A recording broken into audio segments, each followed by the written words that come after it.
So we begin with the play community. By the way, before I get too far, you should know that when I'm talking about play and learning, I'm the founding father of play studies. When I was founding my fatherhood, there weren't really any computers around.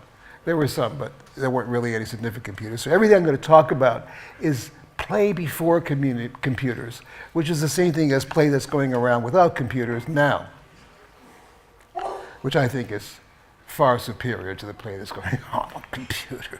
Okay, we're not going. The play community is the first topic here, versus the game community. Interesting. A dichotomy. What could it possibly be? Let me explain. The game community, which is represented mostly by sports, official games, games with rules and judges and all those kinds of things.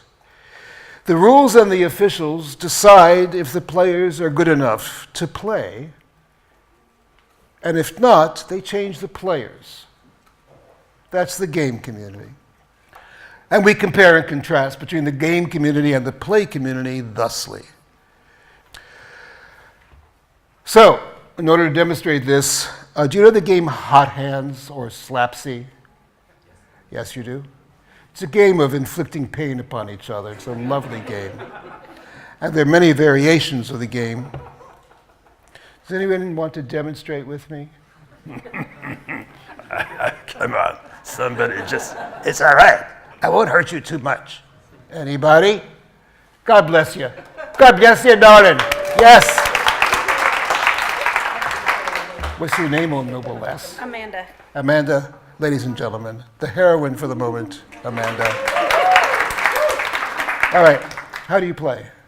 Like that. Okay, so we play like this. So the bottom one is actually the aggressor in this version, right? So I'm going to try to hit either one of her hands or both. She didn't even flinch. There you go. Now you have to flip because I'm going to hit you. I thought you were still talking. Oh, I'm not talking. I'm hitting you.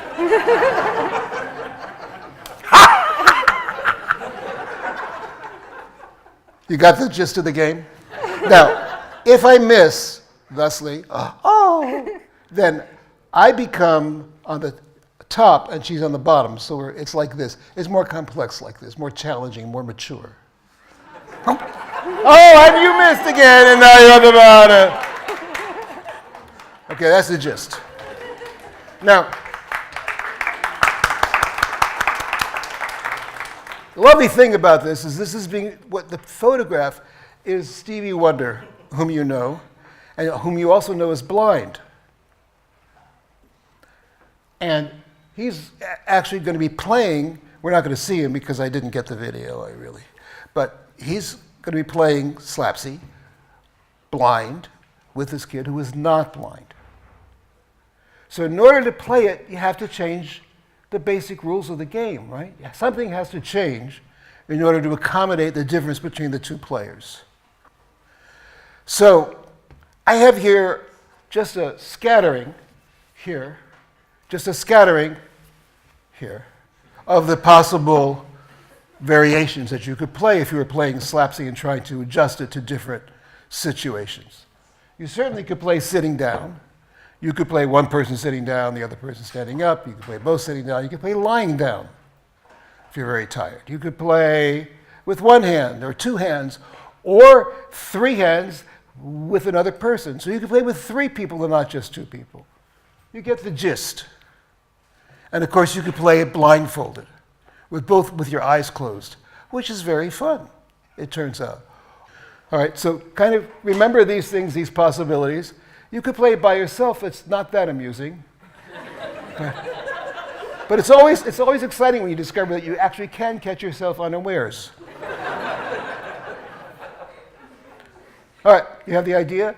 So you're going to hear music, and when you do, stand up and find at least one partner, maybe two, maybe three. Decide how you're going to play. Slow motion Slapsy, by the way, is quite profound.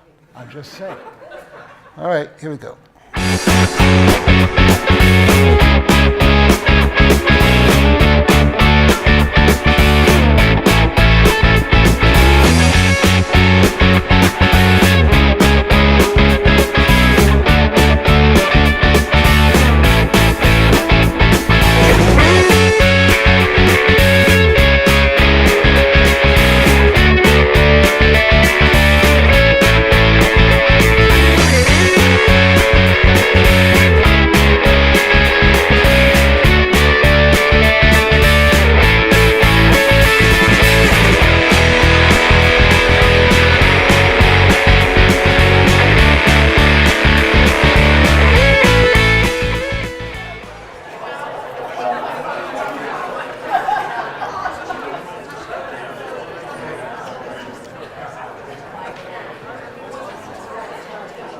So how was that?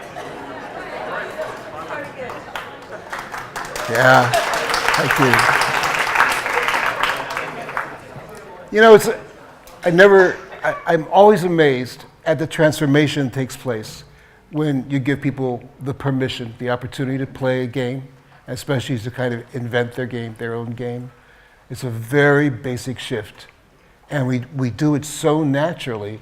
And yet when you think about that shift, we move from like kind of isolated people, sometimes strangers, each of us focusing on our own issues, maybe mistrusting each other, wondering why is that person here? How dare he sit next to me? And all of a sudden we're like this community of players, and we're open, and if anybody would describe utopia, the way that we're relating to each other is exactly what we would expect to see. Instantaneously, just given the opportunity. Okay, so the lesson here is that it's easier to change the game than it is to change the players. Especially when you're playing with physical games, because the rules are like somewhere, nowhere, right? They're not written down. There's no official rules of slapsy. People tell you, here's the rules of slapsy. They usually tell it to you by, just talking to you or expecting that you do know it, and you usually learn it by observing and getting hurt a lot. That's why one of the things I notice about computer games, that the basic idea of computer games is that you learn by dying. Which is so unlike life, isn't it? Here, my most recent publication, which, by the way, you can get a free download of. Free, if you know how to find it. I came to a point where I found that there was something even more basic than games and play. More basic, more portable, more universal than games and play. After I'd written this book, after I had dedicated my life to teaching play and to becoming the floundering father of play studies, and that's playfulness. Playfulness is actually, you can do anything playfully. You don't have to play a game playfully. If you understand playfulness, you can pursue anything playfully. You can pursue making love playfully. People talk about how making love is how that playfulness in a sexual relationship is very important. It's very central to its longevity. You can work playfully. You can pursue your religious path playfully. Yeah? So, playful path. And at the heart of the playful path is this idea, which never appears in the book, but I thought I would tell it to you anyhow, is this idea that I call coliberation. Coliberation. And it's kind of like the well-played game, only it's the experience of playing playfully together. And when you do that, just like we experienced when we were playing that slapsy game, there's this experience of freeing each other. Because the better we are together, the better I am with you together. So our purpose, our collective purpose, is to make each individual feel freer to be totally engaged. So the collective purpose is exactly the same as the individual purpose. There's a synergy between the collective and the individual. And the result of that synergy is that we free each other. And this is really at the heart of what a good game is all about. So here, therefore, is our question. If there was such a thing as a playful university, and if we structured it in such a way that we didn't commodify play, but we facilitated play, what would it be like? And what's keeping it from being that way? I wouldn't ask you to come up with the answers to that. But isn't that a good question to be asking? So here I am, Bernie DeKoven, I'm the author of Playful Path, DeKoven.com. Oh, those are my two websites. Playful Path, they're kind of connected to each other. Playful Path, DeKoven. It doesn't really matter what they match.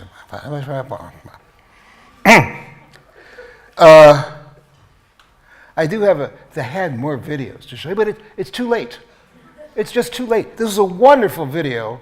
You can be filled with regrets now if you didn't have enough regrets. Just think, oh my God, if you only didn't add 10 minutes early, it would have been wonderful, but that's it. So the next step is let's redefine winning together. Thank you very much.